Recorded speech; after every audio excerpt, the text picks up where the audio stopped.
एक किसान जंगल से गुजर रहा था कि शदीद बारिश की वजह से पूरे जंगल में बहुत कीचड़ था।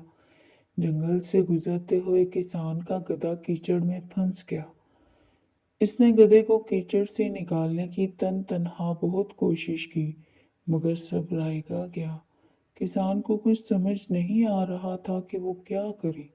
कभी कभी जब इंसान को कुछ समझ नहीं आता तो वो अपना गुस्सा बिला वजह दूसरों पर निकालता है। इसी तरह सारी रात किसान परेशानी के आलम में सब जानने वालों को बुरा भला कहता रहा। इसकी जुबान से न दुश्मन बचा न दोस्त और ना ही बादशाह, क्योंकि जंगल बादशाह की सल्तनत का हिस्सा था। इत्फाकन बादशाह का अपने गुलाम के साथ जंगल से गुजर हुआ। सबने सुना कि एक किसान बादशाह को बुरा भला कह रहा है। अचानक किसान की नजर बादशाह पर पड़ी। वो बहुत परेशान हुआ। बादशाह ने सब कुछ सुन लिया। अब इसका अंजाम बहुत बुरा होगा। इसी वक्त गुलाम ने बादशाह के कान भरने शुरू कर दिए।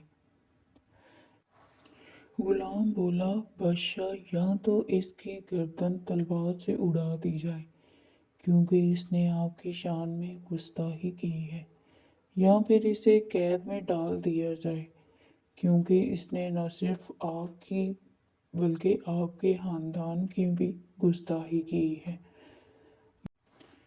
बादशाह ने मजबूर किसान की तरफ देखा, जिसका गधा कीचड़ में फंसा हुआ था। बादशाह को किसान की हालत पर रहम आ गया। इसने किसान की नामुनासिब बातों को माफ कर दिया और अपने गुस्से को पी गया। बादशाह ने किसान को इनाम और इकराम से नवाजा और एक घोड़ा भी इनाम में दिया।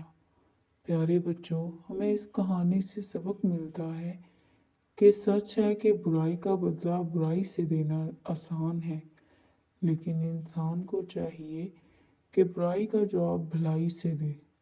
अगर आपको ये कहानी अच्छी लगी हो तो इस वीडियो को लाइक कर दें और चैनल को सब्सक्राइब कर दें और बेल आइकॉन को प्रेस कर दें ताकि हर आने वाली नई वीडियो का नोटिफिकेशन आप तक पहुंच सके।